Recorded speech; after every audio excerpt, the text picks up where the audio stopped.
안녕하십니까. 11월 17일 화요일 말씀 묵상 함께 시작하겠습니다. 오늘 본문은 신명기 31장 14절에서부터 23절까지입니다. 여호수아가 세워지는 상당히 중요한 본문이 오늘 본문인데요. 이 본문을 통해서 우리가 조금 묘한 감정을 느끼실 수 있을 거예요. 그런데 우리가 신앙생활을 한다는 것 자체가 가지고 있는 그 신비라고도 할 수 있고, 뭔가 두 가지 양가 감정이 한꺼번에 있는 그 묘한 감정, 뭐라고 설명해야 될지 나중에 좀 더 말씀을 드리겠습니다만은, 그 신앙이라는 것의 신비, 그리고 그 묘한 하나님과의 관계, 이런 것을 오늘 본문에서 느끼실 수 있을 것 같습니다. 그럼 함께 말씀을 묵상해 보도록 하겠습니다.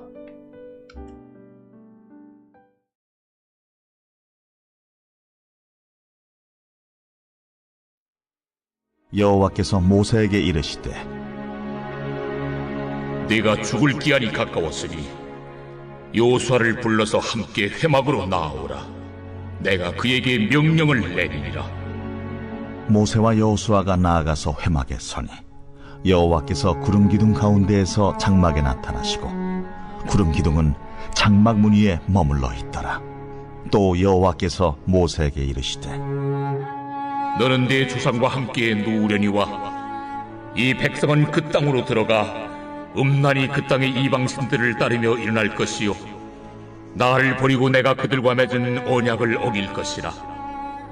내가 그들에게 진노하여 그들을 버리며 내 얼굴을 숨겨 그들에게 보이지 않게 할 것인즉 그들이 삼킴을 당하여 허다한 재앙과 환난이 그들에게 임할 그때에 그들이 말하기를 이 재앙이 우리에게 내림은 우리 하나님이 우리 가운데에 계시지 않은 까닭이 아니냐 할 것이라. 또 그들이 돌이켜 다른 신들을 따르는 모든 악행으로 말미암아 내가 그때 반드시 내 얼굴을 숨기리라. 그러므로 이제 너희는 이 노래를 써서 이스라엘 자손들에게 가르쳐 그들의 입으로 부르게 하여 이 노래로 나를 위하여 이스라엘 자손들에게 증거가 되게 하라.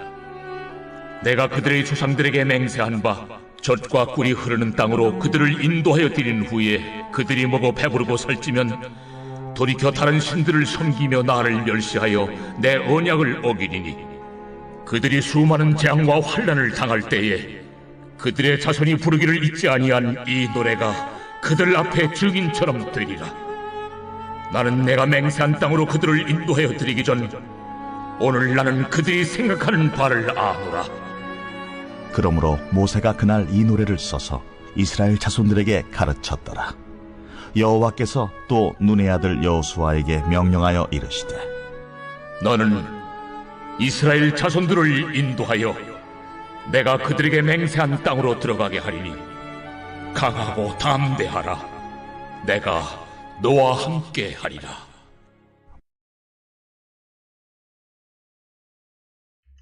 네, 신명기의 언약갱신 부분 맨 마지막 부분이고 결론부 중에서도 오늘 본문은 굉장히 중요한 본문입니다.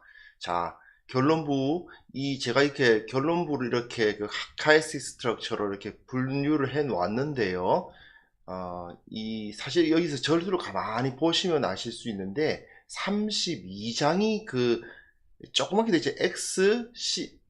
X하고 작은 C 그리고 작은 B 작은 a가 다 32장 안에 다 몰려가 있지 않습니까? 그러니까 큰 A, B, C는 좀 분량이 많고 X부터는 그 분량이 그렇게 크지 않습니다. 물론 X는 좀 큰데 그에 비해서 작은 C, 작은 B, 작은 A는 분량이 좀 작아요. 이게 무슨 소리냐? 앞에서 A, B, C에서 하나님께서 하고 싶은 이야기는 거의 다 끝나고, 그리고 이 32장은 다시 그것을 조금씩 반복해주면서 이걸 전반적으로 하나의 동심원 구조로 만들어 내고 있는 거죠. 사실 동심원 구조를 만들기 위해서 붙여놓은 것이라고 할 수도 있습니다. 왜냐하면 히브리어에서 사용하는 그 표현법이다 보니까, 주로 많이들 사용하는 표현법이다 보니까, 뭐 교차대꾸법이라고 하죠. 자, 용어를 뭘로 선택하는 게 좋을까요? 교차대꾸법이라고 해야 되는 것이 좋은지, 영어로 카이아스틱 스트럭처라고 해야 되는 것이 좋은지, 뭐 동심원 구조라고 해야 될지, 용어를 제가 지금 계속 혼용해서 쓰고 있는데 정확하게 하나를 어쨌든 선택해야 되겠네요. 여하튼 이러한 교차대꾸, 뭐 동심원 구조를 만들어내기 위해서 32장이 있다고 볼 수 있어요. 그러면 이 결론부 중에서도, 신명기가 보여주고 있는 결론부 중에서도 이 C부터 X 그리고 작은 c까지가 이 중심부라고 할 수 있는데, 그 중심부에서도 굉장히 중요한 용건이 오늘 본문에서 나오는 겁니다. 그 C 부분에서도 2번 나오죠. 이스라엘 돌아오라는 하나님의 말씀과 너희들이 반역할 것이라는 말씀이 나오는데, 31장 중에서도 가장 핵심부, 그게 오늘 본문인 겁니다. 여호수아를 세우세요. 여호수아는 어떤 사람입니까? 다들 아시다시피 요단강을 건너가서 이 땅을, 그 가나안 땅을 이스라엘에게 줄 수 있는 지도자죠. 이 여호수아가 이제 세워지면서 새로운 시대가 이제 시작이 됩니다. 그런데 사실 좋은 날이잖아요. 물론 뭐 모세가 자신의 사역을 이제 마감하고 자기는 가나안 땅에 들어갈 수 없게 되었다라고 하는 거, 그것은 좀 슬플 수도 있습니다. 하지만 여호수아라는 새 지도자가 세워지는 날이고, 그리고 이 사람에게 힘을 실어주는 날이잖아요. 그렇다면은 나름대로 장밋빛 미래, 또는 너희가 힘들겠지만 그 가운데서 싸우면 이길 수 있을 거야 하는 격려, 뭐 이런 것이 주 내용이 될 것 같지 않습니까? 우리 생각으로는 그렇잖아요. 새롭게 이스라엘의 지도자로서 여호수아라는 사람이 세워지는 날 아닙니까? 뭐 예를 들면 우리식으로 말하면 뭐 대통령 그 취임식 그 정도 되는 거라고, 그런 거죠.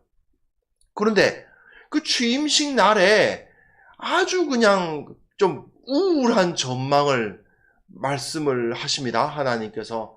왜 그 초친다 하는 말 쓰자, 초를 친다 뭐 이런 말 있잖아요. 왜 좀 좋은 날에 말이지, 좀 좋은 얘기 하면서 사람들이 마음을 뿌듯하게 하면 좋을 텐데, 그게 아니라 하나님께서 뭐 초를 치는 이야기, 뭔가 분위기 싸하게 만드는 이야기를 하시는 것 같아요. 그래서 이게 뭔가 싶은 그런 생각이 들죠. 자, 이스라엘의 미래에 대한 전망이, 하나님께서는 그렇게 좋은 전망을 갖고 계시지 않음에도 불구하고, 그런데도 여호수아를 세우라고 그러시고 여호수아에게 사명을 주시고 너는 강하고 담대하라, 이 민족들을, 이 이스라엘 민족을 저 가나안 땅에 인도해 넣어라. 이거 참, 이거 왔다 갔다 이 두 가지 메시지가 들어가 있는 것 같아서 참 묘한 느낌이 듭니다. 자, 한번 본문을 한번 살펴봅시다. 14절 15절 보시면 이제 하나님께서 굉장히 큰 이적과도 같은 모습으로 나타나세요. 자, 15절 보세요. 여호와께서 구름 기둥 가운데서 장막에 나타나시고 구름 기둥은 장막 문 위에 머물러 있더라. 원래 구름 기둥은 이 성소, 그러니까 지성소 위에 이렇게 올라가 있습니다. 근데 사실 구름 기둥이 있다는 것 자체가 굉장한 이적 아닙니까? 우리 입장에서 봤을 때는 하나님이 그 영광의 구름이 계속 성소에 머물러 있는 겁니다. 그 자체가 이적이죠. 그런데 그것만이 아니라 그 영광의 구름이 지성소에서 뭐 그렇게 멀리 옮긴 건 아니지만 그 성소의 문 쪽으로 옮기는 겁니다. 하나님께서 이거 자리를 이동해 오시는 거죠. 하나님께서 사무실에 계시다가, 말하자면 지성소가 하나님의 깊은 곳에 있는 그 사무실인데 아무도 안 보이는 그 안을 들여다볼 수 없는 사무실이라고 하시는데, 그 사무실에서 자기 집무실에 계시던 하나님이 모든 이스라엘들 앞으로 나아오는, 자신을 드러내시는 듯한 그런 모습을 보이고 계신 거예요. 왜 하나님이 집무실에서 나오셨습니까? 여호수아 세우려고. 여호수아가 이제 새로운 이스라엘의 지도자가 되는 날이기 때문에 굉장히 큰 날이죠. 그 날이니까 하나님께서 직접, 모세가 여호수아를 세운 게 아니고 하나님이 여호수아를 세우셨다는 것이 여기서 드러나죠. 이스라엘의 지도력은 하나님께서 세우시는 겁니다. 그러니까 모세는 그냥 하나님의 말씀을 따를 뿐이에요. 이 전통은 이제 나중에 뭐 왕이 세워질 때도 마찬가지죠. 하나님께서 사울을 왕으로 세우시거나 또는 다윗을 왕으로 세우실 때 모두 다 하나님께서 직접 그 가운데 개입하시지 않습니까? 그와 마찬가지로 언제나 하나님의 백성의 지도자는 하나님께서 직접 개입하시는 겁니다. 여하튼 뭐 이후에 뭐 다윗 이후의 왕들은 그냥 계승된 거 아니냐라고 보실 수 있는데 그것도 맞는 말이지만 다윗의 언약이 주어졌으니까 네 몸에서 난 너희의 씨가 계속 왕이 될 것이고 그 왕좌를 차지할 것이라고 언약이 되어 있으니까 그것이 가능해진 거고요. 어쨌든 처음 왕을 세우거나 또는 이후에 사사를 세우는 것도 다 하나님께서 개입을 하세요. 여하튼 여기서 여호수아가 세워질 때 하나님께서 직접 나오시는 그런 모습을 보이면서 굉장히 큰 행사가 이루어지고 있다는 것을 알 수 있습니다. 하나님께서 직접 개입하시는 행사인 거죠. 그러면서 하나님께서 말씀을 하십니다. 모세에게 너는 네 조상과 함께 누우려니와 이 백성은 그 땅으로 들어갈 것이다. 좋은 말이죠. 이 땅으로 들어갈 것이다. 그래서 그 땅을 차지하고 그 땅의 소산을 먹으며 풍요를 누리며 기뻐하며 나에게 영광을 돌릴 것이다 라고 나와야 되잖아요. 사실은 우리 입장에서는 그렇지 않습니까? 이 여호수아라는 사람을 세우면 당연히 모세야 너 수고했다. 하지만 이제 네 사명은 여기까지니까 이제 너는 너희 조상에게로 돌아갈 것이고 이제 여호수아를 통해서 이 백성이 가나안 땅으로 들어갈 것이니 그 땅의 소산을 맛보며 그 땅에서 젖과 꿀이 흐르는 땅의 풍요를 누리며 그곳에서 나를 예배하고 그곳에서 하나님의 나라의 영광을 나타내고 뭐 이렇게 말씀을 하셔야 뭔가 분위기가 맞을 것 같잖아요. 그런데 그게 아닙니다. 누려니와 이 백성은 그 땅으로 들어가 음란하고 음란이 그 땅의 이방신들을 따르며 일어날 것이요 나를 버리고 내가 그들과 맺은 언약을 어길 것이라.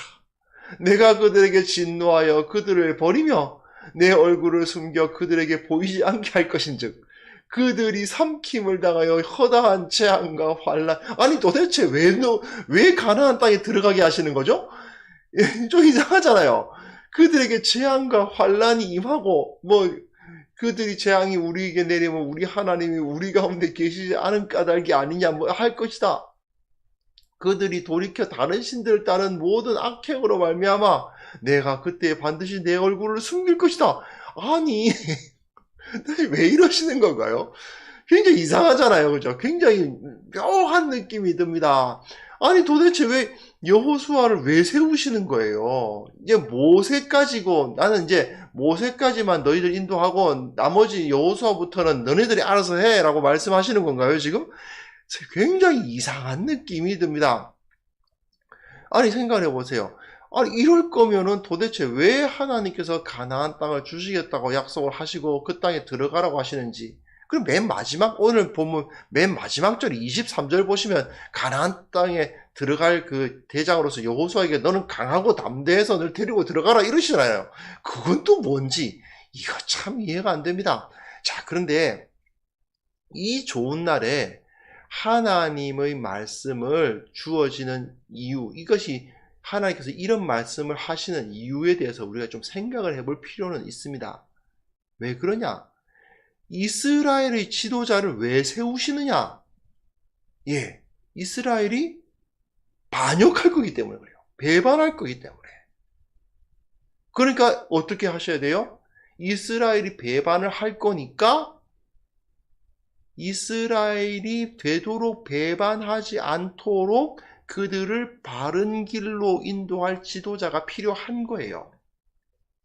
이게 굉장히 어렵습니다. 지도자가 들어가서 좋은 일이 많을 것이다가 아니고 얘네들은 다 반역할 거기 때문에 그 반역을 최대한 막을 지도자를 세워야 해요. 이 지도자는 저들을 바른 길로 인도해야만 됩니다. 물론 여전히 전망은 어두워요. 지도자를 세운다고 해도 그가 나름 열심히 하나님의 길을 따른다고 해도 결국 저들은 이방신들을 섬길 거예요. 어쨌든 그렇지만 지도자는 백성들을 바른 길로 인도하기 위해서 최선을 다해야 되고 그 자리에 서 있어야 되는 거예요. 이게 여호수아를 세우시는 이유입니다. 아니 도대체 여호수아는 도대체 뭔가요? 자, 여호수아야, 네가 이제 대장이다. 네가 한번 싸워서 이겨봐. 이게 아니고, 여호수아야, 자, 이게 네가 대장이다. 고생해. 쟤네들 절대로 말 안 들을 거야. 그렇게 말씀하시는 거잖아요. 얘네들은 완전 망할 거야. 뭐 그런 얘기를 하는 그런 모습이 보이고 있습니다. 이거 참 묘한데, 근데 이게 바로 그 인간의 현실, 인간의 본성 이런 것을 생각해 보게 만드는 부분이죠. 여하튼 하나님께서는 여호수아를 세우는 목적을 명확하게 하십니다. 이스라엘이 반역의 길을 걸을 것인데 그 길을 최대한 늦추고 할 수 있다면 저들을 바른 길로 인도할 수 있으면 좋겠지만 여하튼 저들이 반역하는 것을 최대한 행하지 않도록 만드는 애쓰는 사람을 하나 세우는 거죠. 성공할 것 같지는 않지만, 그렇게 잘 될 것 같지는 않지만, 어쨌든 뭐 빠른 시간에 망할 것을 조금 늦게 망하게 만드는 뭐 그런 사람이라는 느낌이 듭니다. 굉장히 좀 답답하죠. 약간. 자, 19절부터 내용 보시면요. 그러므로 이제 너희는 이 노래를 써서 이스라엘 자손에게 가르쳐 그들의 입으로 부르게 하여 이 노래로 나를 위하여 이스라엘 자손들에게 증거가 되게 하라. 이게 무슨 소리겠습니까?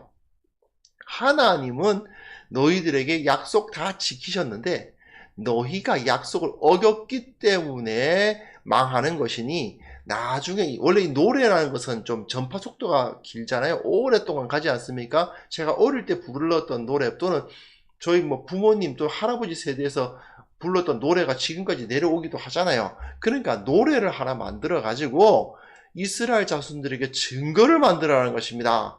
이렇게 너희들에게 경고하고 너희들이 순종하지 않으면 망한다고 경고를 했음에도 불구하고 너희들이 하나님을 따르지 않았기 때문에 너희가 결국은 그 언약을 어겼기 때문에 결국은 망하는 것이다. 결국은 끌려나가는 것이다. 그거를 이제 증거를 삼으라는 거예요. 하나님 책임 없다. 그 말씀하시는 거예요. 난 책임 없다. 너네들이 분명 잘못한 거야. 그것에 대한 증거를 하나 만드시는 거죠.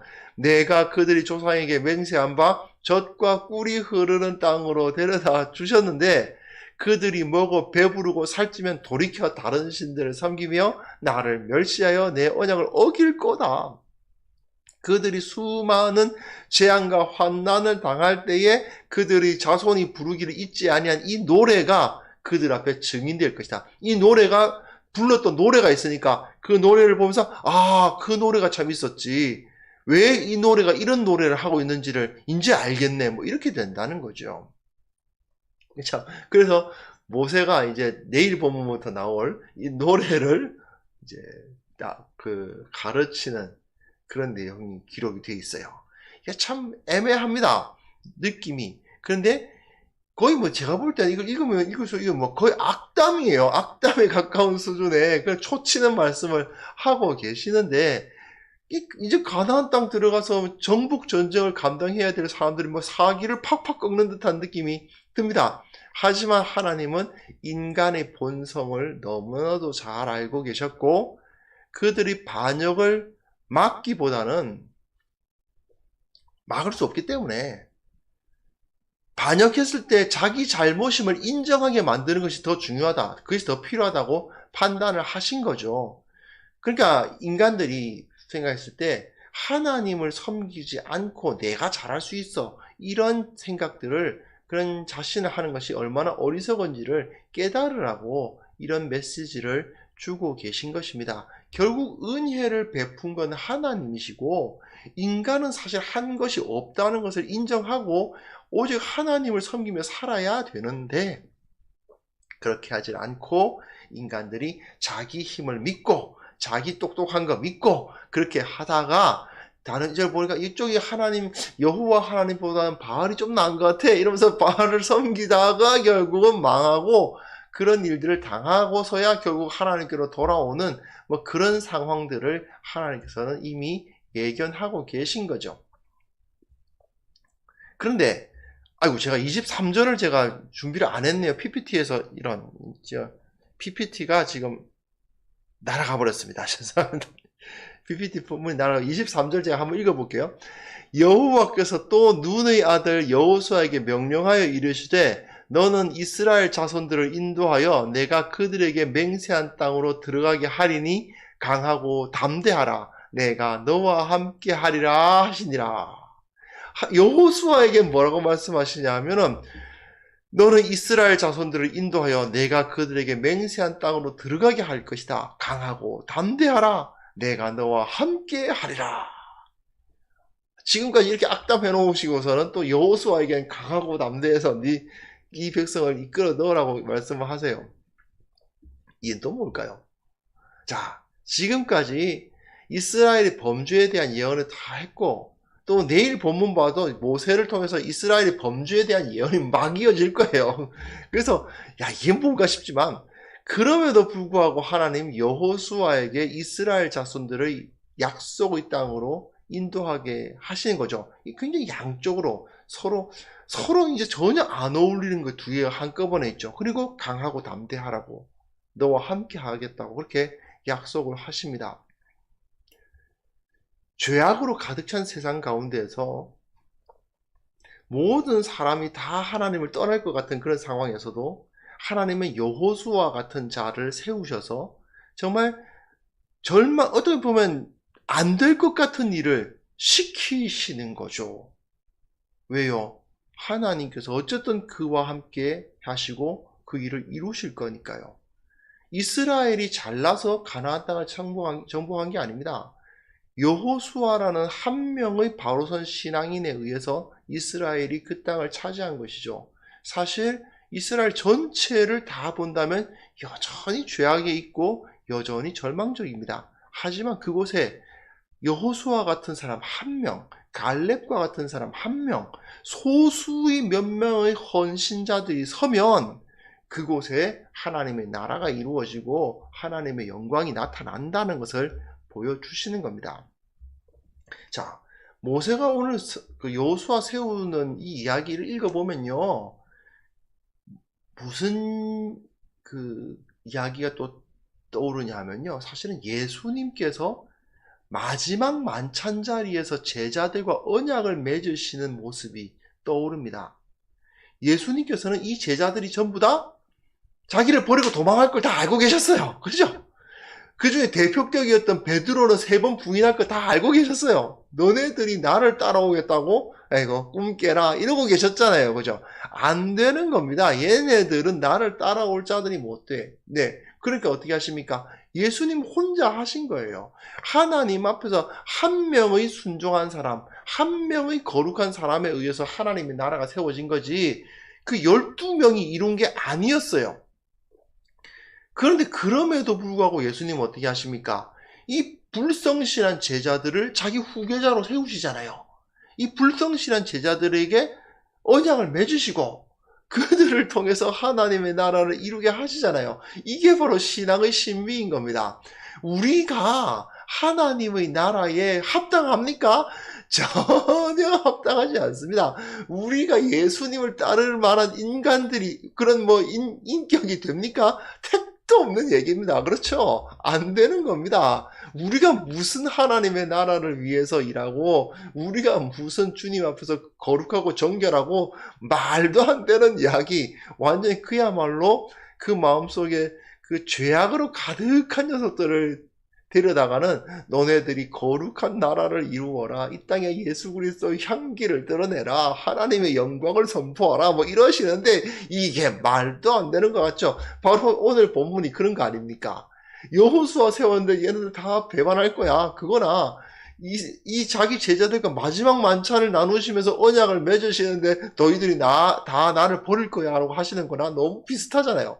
그런데 그러한 상황에서 우리 주님은 하나님의 나라를 이루셨죠. 이스라엘의 하나님은 어쨌든 그 땅에, 가나안 땅에 하나님의 나라를 이루시고 그곳에 하나님의 영광을 드러내시고 하나님께서 그 구원자이심이 그곳에서 하나님께서 구원자이심을 그곳에서 보여주셨습니다. 인간은 늘 불성실했어요. 하나님께서 베풀어 주신 은혜에 비하면 진짜 형편없는 인간들이었어요. 하지만 하나님은 끝까지 신실하시고 불순종하는 백성들을 어떻게든 따라오게 하시고 그리고 그 영광을 드러내 오셨죠. 우리가 할 수 있는 건 결국 무엇입니까? 이런 주님께 늘 감사하고 더 이상은 이제 불순종하지 않겠다. 더 이상은 주님 앞에 이제 배반하지 않겠다. 나는 주님의 사명을 다 감당하겠다고 결단하고 나 자신을 변화시키는 것이죠. 물론 또 배반할 거예요. 그죠? 나 지금 결단하는데, 결단해요. 진짜. 그럼 절대 거짓말이 아니에요. 내가 죽는 한이 있어도 주님을 부인하지 않겠다고 했던 그 베드로의 그 고백은 절대로 거짓말은 아니었어요. 그때는 분명히 진심이었죠. 문제는 조금 지나서 몇 시간 지나지도 않고 좀 지나서 3번 부인했지만 말이죠. 그거죠. 뭐, 그게 결국 우리가 할 일이에요. 근데. 그럼에도 불구하고, 1시간 후에 배반하는 일이 있다 하더라도, 어쨌든 우리는 진실된 마음으로, 그때는 진실된 마음이니까, 그 진실된 마음으로 하나님 앞에 내가 죽는 한이 있어도 주님을 떠나지 않겠습니다. 예, 이렇게 고백하고, 결단하고, 나가는 거죠. 또 실패하는 한이 있으면, 또 다시 고백하고 결단하고 나가야 되겠죠. 예, 그 사명을 우리는 받았습니다. 우리는 여호수아와 같은 사명을 또 받은 거라고 생각할 수 있어요. 이 세상 가운데 복음 전하면, 교회를 섬기면, 말씀 사역 감당하면, 주님처럼 살려고 노력하면 과연 이 세상이 하나님의 나라로 변할까요? 글쎄요.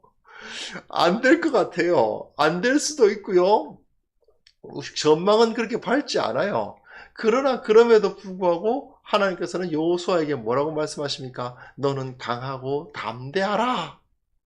이 백성들을 이끌어내서 저 땅에 들어가게 하라. 그렇게 말씀하시잖아요. 마찬가지입니다. 그 전망이 그렇게 밝지 않지만 그럼에도 불구하고 하나님께서 우리에게 말씀하시기를 너희는 강하고 담대하여서 이 땅 가운데 하나님의 능력으로 부딪히고 싸워라. 그러면 반드시 이긴다. 그렇게 말씀하고 계십니다. 내가 너와 함께 하겠다. 예, 굉장히 제가 이제 굉장히 논리적으로 앞뒤가 안 맞는다는 거 저도 잘 알고 있습니다. 근데 성경이 그래요. 성경이 좀 그렇게 그리고 있습니다. 전망은 좋지 않지만 그러나 너와 함께 하겠다. 하나님께서 이렇게 말씀하시면서 이 세상 가운데 나아가 하나님의 영광을 선포하며 살아가라고 말씀하시고 계십니다. 우리는 이것에 순종하기로 내가 죽을지언정 주님을 부인하지 않으며 살아가겠노라고 고백하며 세상 가운데 나아가는 겁니다.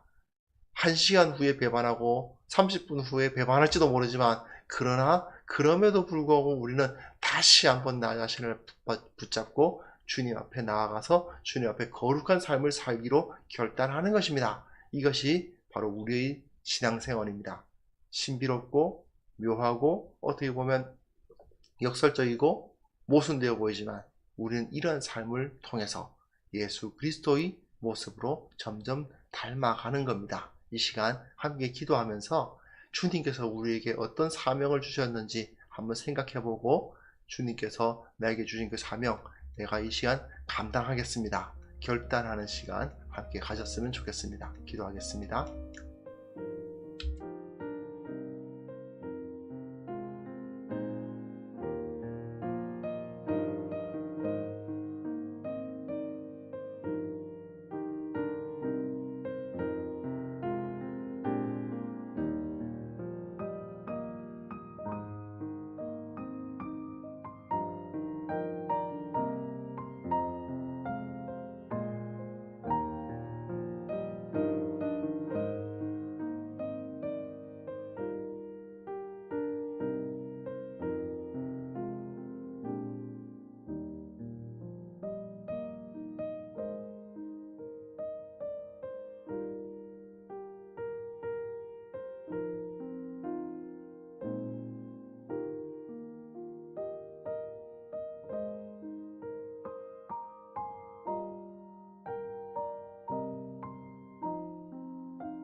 하나님 아버지, 우리 가운데 계시는 그 하나님의 함께 하시는 은혜를 감사드립니다.